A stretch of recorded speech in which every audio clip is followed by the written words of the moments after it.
নমস্কাৰ, মই হেমন্ত কাশ্যপে এষ্ট্ৰ লাইভ অসমৰ ছেপ্টেম্বৰ মাহৰ মাহেকীয়া ৰাশিফললৈ আপোনালোক সকলোকে স্বাগতম জনাইছোঁ।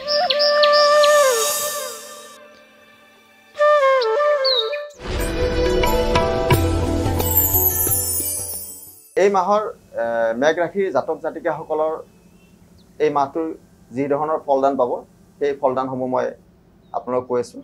এই মাহত আপোনালোকৰ ভ্ৰমণ হ'ব পাৰে, প্ৰেমৰ ক্ষেত্ৰত যথেষ্ট শুভ আছে, মাতৃৰ পৰা সহায় পাব, কিন্তু তাৰ মাজত আঘাতপ্ৰাপ্তিৰো যোগ আছে, সমতা লাভ আছে। বিবাহৰ ক্ষেত্ৰত এই মাহটো যথেষ্ট ভাল আছে, যশ খ্যাতি লাভ হ'ব পাৰে, নানা উন্নতি হ'ব পাৰে, সমতা লাভ আছে। আৰু যদি এই মাহত কাৰোবাৰ যদি কালসৰ্প যোগ আছে, সেই জাতক জাতিকাসকলে যিহেতু এই মাহত শ্ৰীকৃষ্ণৰ জন্মাষ্টমী বৰ্ত আছে, সেই জন্মাষ্টমী বৰ্ত যদি আপোনালোকে পালন কৰে তেতিয়াহ'লে কালসৰ্প যোগ আপোনালোকৰ নাশ হ'ব। ধন্যবাদ।